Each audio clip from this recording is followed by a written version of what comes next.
ibadah yang dilakukan oleh manusia, ibadah yang dilakukan oleh umat Islam harus benar-benar tulus kepada Allah Subhanahu wa Itu taala.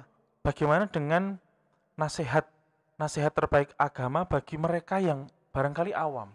Maka Bagaimana? dengan ketauhidan ini, kritik sosial terhadap perilaku-perilaku yang menyimpang dari ketauhidan ini yang paling Hmm, besar hmm. ditujukan kepada manusia.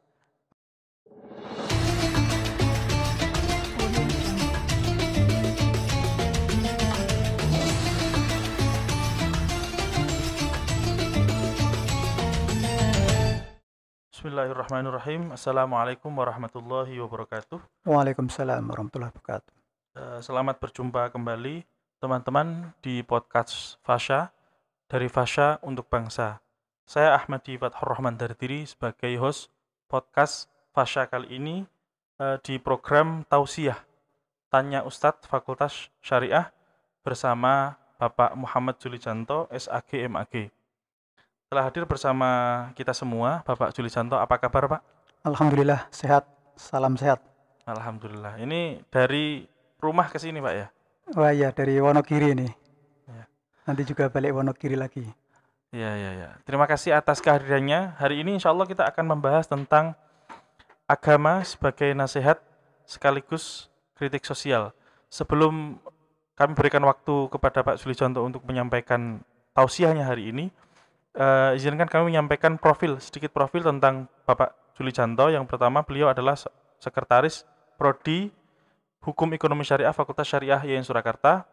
Lalu beliau juga adalah seorang aktivis Muhammadiyah bidang hukum, tepatnya sebagai Sekretaris Majelis Tarjih dan Tajdid Pimpinan Daerah Muhammadiyah Kabupaten Wonogiri. Dan yang utama, beliau adalah seorang penulis buku berjudul Agama, Agenda Demokrasi dan Perubahan Sosial yang barangkali relevan dengan topik kita hari ini. Baik, kepada Bapak Julijanto, waktu dan tempat kami aturkan. Bismillahirrahmanirrahim. Terima kasih Pak Ahmadi. Assalamualaikum warahmatullahi wabarakatuh. Waalaikumsalam. Pemirsa podcast Fakultas Syariah IAIN Surakarta yang berbahagia. Alhamdulillah, Allahumma arinal haqqa haqqa warzuqna tiba'a warinal batila batila warzuqna tinaba.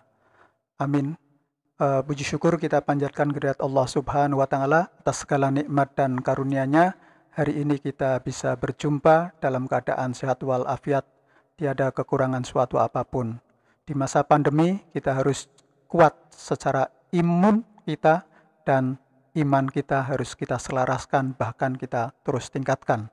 Maka dengan kajian tausiah ini semoga bisa memberikan warna baru dan perspektif baru dalam kehidupan kita untuk meraih kemuliaan la'allakum tattaqun di bulan suci Ramadan ini.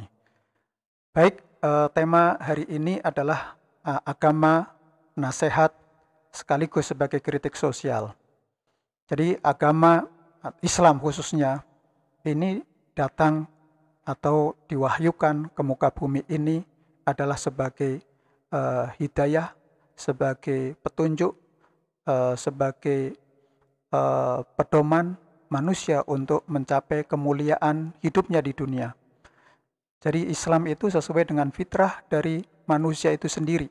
Ketika manusia tidak bisa menjalankan fitrahnya dengan baik, maka disitulah ada kritik yang diberikan oleh agama. Dalam hal ini adalah Islam sebagai agama yang memberikan kepada manusia bagaimana manusia mencapai puncak penciptaannya fi ahsani taqwim. Kemudian setelah itu manusia berkiprah sebagai khalifatullah fil ard, sebagai pengelola alam semesta ini. Manusia diberikan mandat untuk menjadi khalifah. Artinya adalah tidak hanya sebagai yang akan mengelola, akan memimpin, tapi juga di situ adalah manusia sebagai pelaku. Maka kritik atau yang diberikan kritik kepada manusia adalah perilaku-perilakunya. Eksistensi manusia ini adalah tergantung daripada apa yang dia lakukan. Maka dengan diususnya Rasulullah SAW Innama bu'ithtu liutammima makarimal akhlak. Sesungguhnya aku Muhammad diutus ke muka bumi ini adalah untuk menyempurnakan akhlak budi pekerti manusia. Berarti dalam hal ini kondisi sosial masyarakat itu tidak seideal apa yang dikehendaki oleh Islam itu sendiri, agama Islam itu sendiri. Maka tidak lepas dari yang namanya teks dan konteks, termasuk juga di antaranya adalah bagaimana Islam itu memberikan penjelasan kepada manusia untuk bisa sesuai dengan rel yang telah digariskan.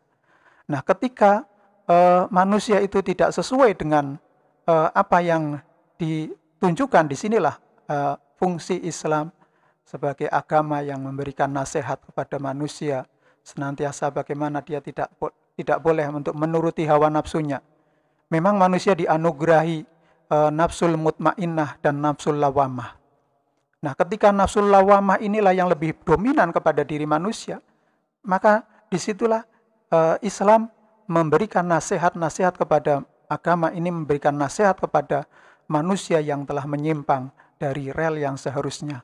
Maka kritik yang terjadi itu bisa dalam berbagai aspek kehidupan, dalam aspek sosial, pergaulan. Contoh saja, ketika Nabi SAW sedang bercakap-cakap dengan pembesar Quraisy, pada saat itu yang namanya elit itu adalah mempunyai peran yang strategis di tengah-tengah umat.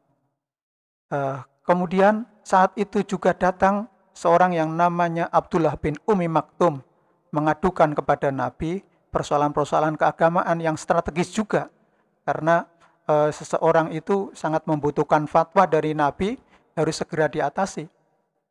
Istilahnya kalau fatwa itu ya harus segera diselesaikan atau segera diberikan nasihat itu. Tetapi ketika datang itu Nabi justru tidak memperdulikan atau menundalah, istilahnya menunda, nanti dulu, kamu kan jelas sudah jadi umat Islam. Ini pembesar Quraisy yang masih bercokol kekafirannya, kemusyrikannya, kemunafikannya, ini harus dituntaskan. Tapi Allah memberikan pembelajaran, turunlah ayat surat Abasa ini memberikan teguran kepada Nabi atas apa yang dilakukannya, yaitu adanya suatu diskriminasi kepada penyandang disabilitas, tunanetra, difabel netra, yaitu Abdullah bin Umi Maktum. Maka setelah itulah Nabi sangat care terhadap siapa saja, tidak pandang bulu ketika berinteraksi dengan mereka. Bahkan belakangan bahwa Abdullah bin Umi Maktum dipercaya oleh Nabi untuk menjadi memimpin suatu delegasi, bahkan menjadi seorang wali kota pada saat itu atau gubernur pada saat itu. Ini adalah suatu peran-peran yang diberikan, yang disadari bahwa nasihat apa yang kalau Nabi melakukan kesalahan itu mendapatkan teguran dari Allah Subhanahu wa Ta'ala dengan turunnya wahyu, itu akan kembali kepada rel yang benar. Inilah kritik yang terjadi. Demikian juga perilaku-perilaku sosial masyarakat ini menjadi objek juga untuk kritik kepada personal itu sendiri. Contohnya katakanlah bagaimana penduduk pada masa Nabi Syuaib, di mana masyarakatnya ini secara ekonomi sudah maju, tetapi dalam kaitannya dengan bagaimana timbangan dan takaran ini, dia banyak yang melakukan korup dalam perdagangan dan dalam transaksi-transaksi ekonominya. Sehingga inilah yang ditegur, dikritik oleh agama. Agama memberikan nasihat bahwa perilaku-perilaku yang semacam itu tidak relevan dan bahkan ini akan terjadi suatu kerusakan masyarakat. Coba kita bayangkan kalau para pengusaha-pengusaha ini yang mempunyai unit-unit usaha, tapi dalam usahanya ini adalah berbohong, mengingkari timbangan, takaran dan timbangan. Seharusnya 1 kintal dihilangkan mungkin berapa kilo. Ini sangat merugikan. Ya, contoh bayangkan saja kalau katakanlah ini sekarang mau impor beras katakanlah pemerintah ini. Pemimpin ataupun para pengusahanya ini adalah mengambil keuntungan di situ yang tidak sesuai dengan timbangan yang seharusnya, mengurangi takaran dan lain-lainnya. Ini akan berdampak kepada secara sistemik dari suatu sistem ekonomi. Maka kritik Al-Quran atau kritik Islam itu adalah kembali kepada bagaimana timbangan yang adil. Harus melakukan secara adil. Jangan sampai ini adalah menimbulkan kedoliman, menimbulkan masalah yang lain. Demikian juga perilaku-perilaku, sekalipun orang itu adalah berjuang. Bagaimana orang itu menegakkan agamanya. Tapi tidak asal menegakkan agama. Dalam berjuang, seseorang itu harus berpegang pada sumber-sumber yang kokoh di dalam aktivitasnya. Katakanlah dalam memahami ayat, di mana memang kita diperintah untuk berjuang, berjihad fisabilillah. Tapi dalam konteks sekarang, apakah kita relevan untuk berjuang mengangkat senjata di mana tidak ada musuh yang secara spesifik langsung? Kemudian kita membuat suatu perangkat, kemudian kita membuat teror, menakuti.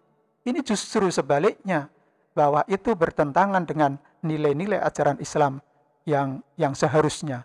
Nah, ini juga dikritik. Umat Islam itu juga dikritik sendiri oleh perilaku yang dilakukan oleh umat Islam itu dikritik juga oleh Al-Quran, atau dalam hal ini sumber Al-Quran maupun hadis, yang menyebutkan bahwa katakanlah ara'aital ladzi yukadzibu biddin, bagaimana orang itu melalaikan agama, itu diantaranya adalah menghardik anak yatim. Seharusnya ketika mengelola harta anak yatim itu harus dikelola dengan adil, dengan manajemen yang bagus, dengan akuntansi yang benar, sehingga akan terdistribusi kepada yang berhak, kepada anak-anak yatim itu. Sehingga ini perilaku-perilaku yang menyimpang itulah yang senantiasa akan dikembalikan lagi. Demikian juga saat ini kita sedang menunaikan puasa Ramadan. Man shoma Ramadhana imanan wahtisaban ghufira lahu ma taqaddama min dzambik. Kalau orang yang beriman itu menunaikan ibadah puasa dengan iman, ikhlas, semata-mata mengharap ridho dari Allah Subhanahu wa taala, ghufir lahu ma taqaddama min dzambik. Sebaliknya,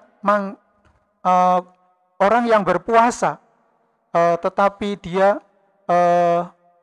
justru menuruti hawa nafsunya, dia secara biologis puasa mungkin ya, tidak makan dan tidak minum. Tetapi ada aspek-aspek spiritual yang dia lakukan, katakanlah. Dia menggunjing, kemudian dia melakukan perbuatan-perbuatan yang tidak sesuai dengan tujuan puasa itu sendiri.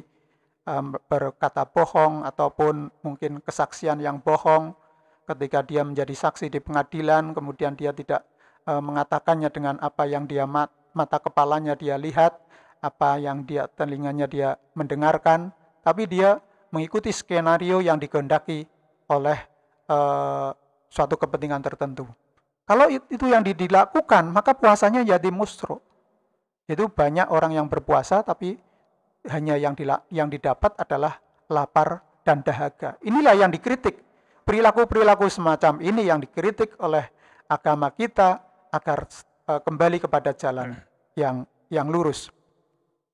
Demikian juga kalau mengapa seseorang itu sebenarnya dia adalah rajin menunaikan ibadah, tetapi di dalam perilaku sosialnya, ibadah yang dia lakukan itu tidak membawa dampak perubahan secara spiritual, sehingga dia berhenti pada ritual belaka.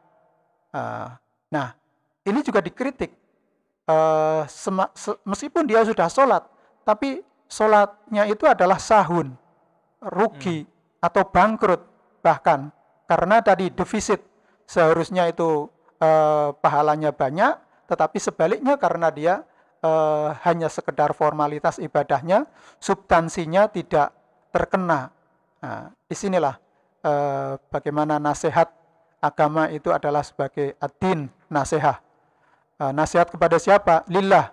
Lillah bagaimana keimanan kita kepada Allah Subhanahu wa taala? Bagaimana ketauhidan kita murni hanya kepada Allah Subhanahu wa taala? Atau sebaliknya kita masih punya bayang-bayang atau pseudo tauhid ya. Kita bertauhid kepada Allah tapi masih ada bayang-bayang yang mempengaruhi kita. Katalah mungkin jabatan ataupun mungkin problem-problem ekonomi, simbol-simbol yang dimiliki. Ini harus dibersihkan. Maka nasihat ini bagaimana membersihkan ketauhidan kita hanya tulus kepada Allah Subhanahu wa taala. Kalau kepada kitab-kitabnya, berarti kita adalah mengimani bagaimana kitab suci Al-Qur'an sebagai hudal linnas, petunjuk bagi manusia tanpa kecuali ya. Karena paketnya itu Al-Qur'an itu kitab yang merevisi semua ajaran dari Nabi Ibrahim, Nabi Adam sampai Nabi yang terakhir yaitu kesempurnaannya yaitu akmaltu lakum dinakum, sehingga merevisi semua perilaku-perilaku umat-umat terdahulu. Maka dalam kisah-kisah seperti tadi Nabi Su'aib, bagaimana pengalaman umatnya yang perilaku ekonominya menyimpang, kemudian nabi-nabi yang lain umatnya tetap bercokol kepada kekafiran. Ibrahim katakanlah sebagai bapaknya monoteisme, Ibrahim sebagai bapaknya ketauhidan, penemuan sejarah kehidupan yang sangat luar biasa, selain dari teknologi-teknologi yang diciptakan para nabi-nabi terdahulu, tetapi penemuan Ibrahim inilah yang merubah mindset politeis dari menyembah banyak Tuhan menjadi menyembah hanya Allah Subhanahu wa taala. Nah, perubahannya sangat luar biasa bagaimana metodologi yang dilakukan oleh Ibrahim ketika melakukan penelitian dan risetnya tentang siapa sebenarnya Tuhan. Dia mulai dari melihat apa yang ada di depannya. Ada bulan, ada bintang, kemudian terakhir adalah matahari. Tapi hakikat semua itu tidak ada yang keabadian. Yang adanya adalah sementara. Bulan, begitu bulan purnama sangat sempurna, indah. Sehingga orang yang bercinta senantiasa menggunakan ilustrasi ataupun simbol-simbol bulan itu untuk mengungkapkan kecintaannya itu. Nah, maka apa yang dilakukan Ibrahim bahwa itu bukan hakikat Tuhan itu timbul tenggelam. Demikian juga matahari yang akhirnya bahwa Allah itu ya wal awalu wal akhiru wa dhahiru wal batinu, yang awal dan yang terakhir, kemudian yang nampak dan yang sifatnya batini. Nah, disinilah maka kritik terhadap politeisme, kepercayaan banyak Tuhan ini dikritik oleh nubuah yang dibawa oleh Nabi Ibrahim, yang selanjutnya dibawa oleh nabi-nabi berikutnya sampai dilanjutkan oleh Nabi Muhammad SAW. Begitu Mas Ahmadi. Terima kasih. Saya mencatat, jadi kita selain perlu berusaha, sebenarnya kita juga dikritik sekritis mungkin oleh kitab suci ini. Termasuk misalnya konteksnya tadi Nabi yang secara politik sedang berusaha untuk umat Islam, tapi secara sosial pun juga tidak anti kritik, karena nyatanya waktu itu ada mungkin hal yang lain yang lebih dibutuhkan dan urusan dengan kafir Quraisy bisa ditunda misalnya. Akhirnya beliau mendapatkan kritik dengan turunnya ayat Al-Quran. Nah, pertanyaan saya adalah sebenarnya apa sih kritik paling keras dari agama untuk kita semua? Kritik yang paling keras itu adalah tentang ketauhidan ya. Yaitu bahwa ibadah yang dilakukan oleh manusia, ibadah yang dilakukan oleh umat Islam harus benar-benar tulus kepada Allah Subhanahu wa taala. Ketauhidan inilah yang akan memberikan ketenangan, sehingga orang akan senantiasa di dalam stasioner ketakwaan. Stasioner ketakwaan yang selalu konsisten, istiqomah, terus menerus, ajak, bahkan ditingkatkan kualitas dan mutunya. Ibadah puasa ini adalah sebenarnya mengupdate, mengupgrade, kemudian menginstal lagi keimanan dan ketakwaan kita kepada Allah, sehingga tujuan ibadah yang dilakukan itu sebenarnya adalah la'allakum tattaqun, agar kita semuanya itu adalah bertakwa. Bertakwa berarti adalah menggunakan semua potensi yang ada pada diri kita sebagai umat Islam untuk mengembangkan keimanan dan ketakwaan kepada Allah Subhanahu wa taala, sehingga dia akan berdampak kebaikan, kemaslahatan. Ya, itu dicontohkan dalam surat An-Nahl tentang bagaimana kisah pelajaran bagaimana lebah itu dalam kehidupannya. Lebah itu adalah makhluk Allah yang sebagai tamsil, sebagai suatu gambaran bagaimana orang yang beriman, yang bertakwa ini beraktivitas dan berproduksi. Dia dalam hidupnya senantiasa mengambil sumber-sumber rizki yang terbaik, yaitu sari pati putik dari bunga. Bunga itu adalah simbol suatu keindahan, suatu yang memberikan manfaat juga. Di sisi yang lain bahwa apa yang diambil itu tidak boleh sedikit pun adalah hak-hak yang tidak dibolehkan. Semuanya adalah hak yang memang sudah ditetapkan untuk dia ambil. Dia tidak mengambil yang negatif dari perilakunya. Nah ini orang yang beriman harus mencari sumber-sumber penghidupan dan aktivitas yang senantiasa produktif.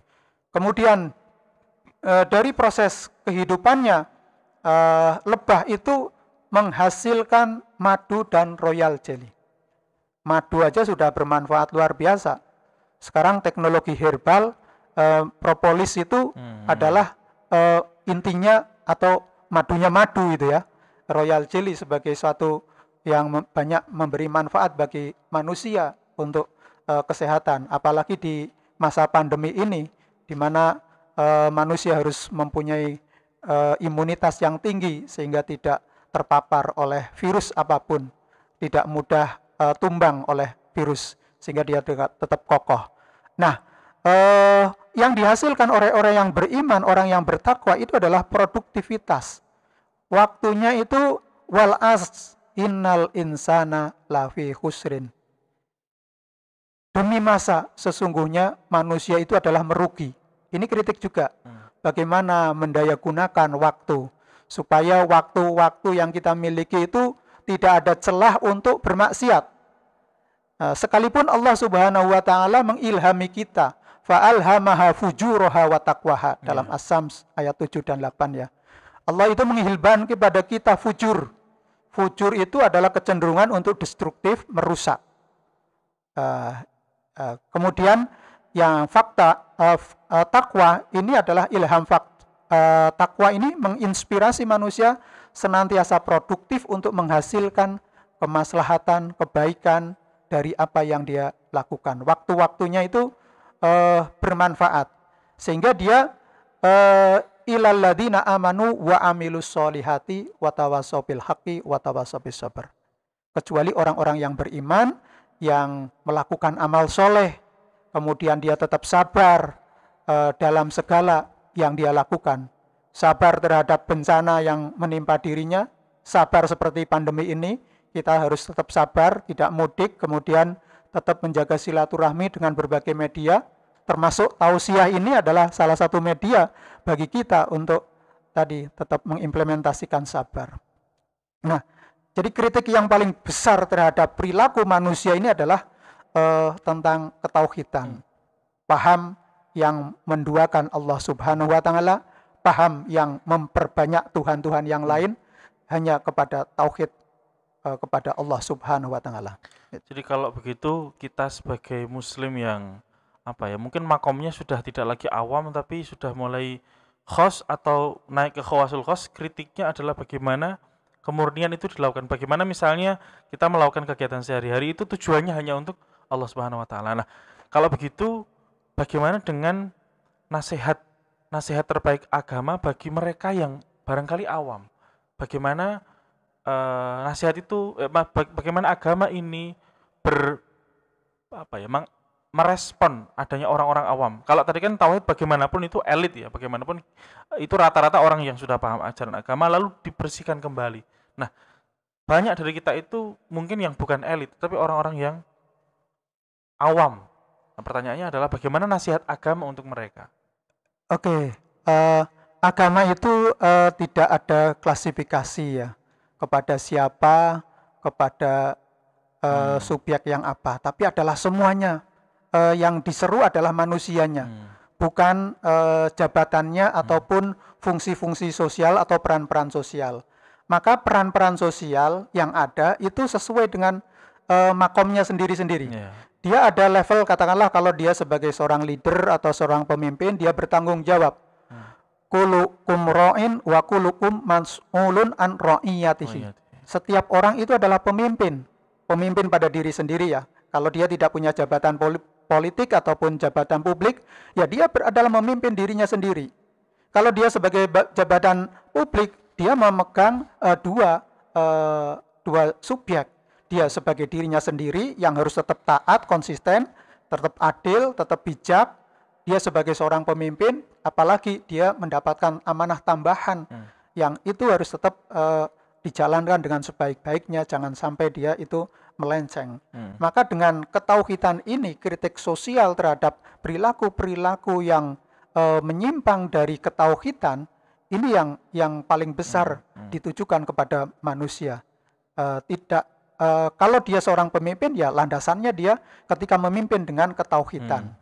Sehingga dia takut hanya kepada Allah, dan sehingga keputusan-keputusan strategisnya itu tidak mendolimi masyarakatnya. Nah, ini Mas. Jadi agama for everyone ya? Iya, semua, untuk semuanya. Baik, ada pertanyaan Pak dari media sosial Instagram Fakultas Syariah @ameliaputri.h. Bagaimana cara mengurangi bahkan menghapus pemikiran masyarakat bahwa Islam sumbernya teroris? Kesel dengernya. Iya, inilah problem. Karena ini juga menjadi pertarungan ya di dunia global tentang pencitraan. Kita tidak tahu ya, apakah ini memang by design, didesain oleh kelompok tertentu, atau memang itu adalah alami. Tapi saya melihat bahwa itu adalah bukan secara alami. Bisa juga ini karena memang ada kepentingan global juga. Tapi di sisi yang lain memang ada paham-paham yang ada di tengah masyarakat yang memang harus diperbaiki. Maka agama itu juga melakukan kritik tadi terhadap orang yang pseudo agama. Dia mengatasnamakan agama tetapi samar-samar, karena outputnya ini adalah destruktif. Padahal seruan Islam itu outputnya itu adalah rahmatan lil alamin. Maslahah. Ya, maslahah. Kalau umat Islam sendiri kok merusak citra ajarannya ini ada sesat pikir ini, saya kira. Ini sesat pikir betul ini. Makanya ini yang dikritik oleh termasuk orang yang tadi berlebih-lebihan di dalam beragama juga. Mestinya kita tetap harus seimbang sehingga tidak menghalalkan segala cara, kemudian menggunakan agama untuk tadi menghabisi kelompok yang lain. Kita harus tetap berseimbang. Memang ada ajaran tentang jihad di dalam Islam, tapi apakah itu seperti itu tafsirannya sehingga bisa destruktif? Padahal di situ ada tahapan-tahapan sampai kalau seseorang itu harus angkat senjata itu memang betul-betul kalau terdesak. Ada upaya-upaya. Tapi kalau dalam kondisi negara yang aman, kemudian seseorang itu melakukan perbuatan seperti itu, ya filosofi lebah ini tidak terkena. Lebah itu hidup di tempat yang sangat rapuh pun dia pantang merusak. Nah, berarti kalau kita yang hidup di tengah-tengah kedamaian itu, kemudian itu kok kita merusak, nah ini ada something wrong. Berarti yang salah adalah pemahaman dia terhadap teks kitab suci yang salah. Dia mengambil satu ayat saja, tetapi tidak mengkomparasikan dengan ayat-ayat yang lain. Padahal ayat-ayat tentang kedamaian itu lebih banyak. Setiap kita berganti ayat di dalam Al-Quran selalu Bismillahirrahmanirrahim. Rahmah dan Rahim ini yang senantiasa dikedepankan. Kita diberikan oleh Allah itu 99 kerahmatan. Nikmat oleh Allah itu. Ar-Rahman.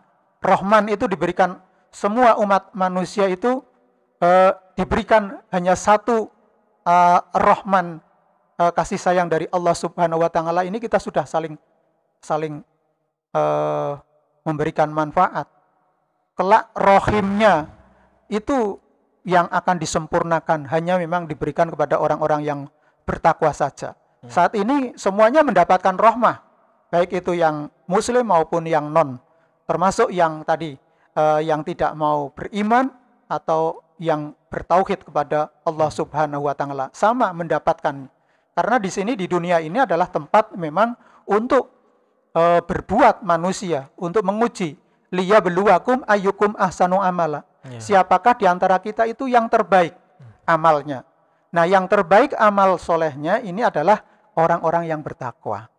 Jadi kita semuanya umat manusia ini diseru untuk menjadi pribadi yang bertakwa. Sehingga dia karakter takwa ini ya karakter seperti lebah lah katakanlah. Dia pantang untuk tidak memproduksi kebaikan. Nah, jadi dia senantiasa komitmen untuk memproduksi madu dan royal jelly. Jadi kalau umat Islam kok tadi produknya itu maksiat, kemudian dosa, ya sudah, itu berarti ada yang salah. Kritiknya adalah berarti tauhidnya yang belum benar. Dia ada orientasi keduniaan, masih takut dunia, masih takut kepada selain kepada Allah.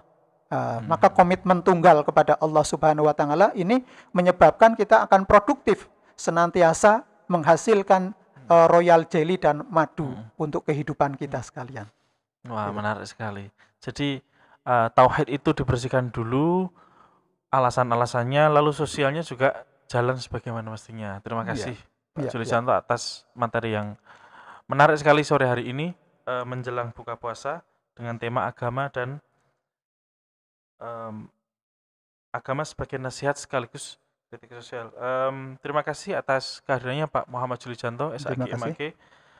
Demikian teman-teman podcast Fasya, program tausiah Tanya Ustadz Fakultas Syariah yang dapat kami sampaikan. Sampai ketemu di lain kesempatan di podcast Fasya berikutnya. Podcast Fasya dari Fasya untuk bangsa. Akhirul kalam, wassalamualaikum warahmatullahi wabarakatuh. Waalaikumsalam warahmatullahi wabarakatuh.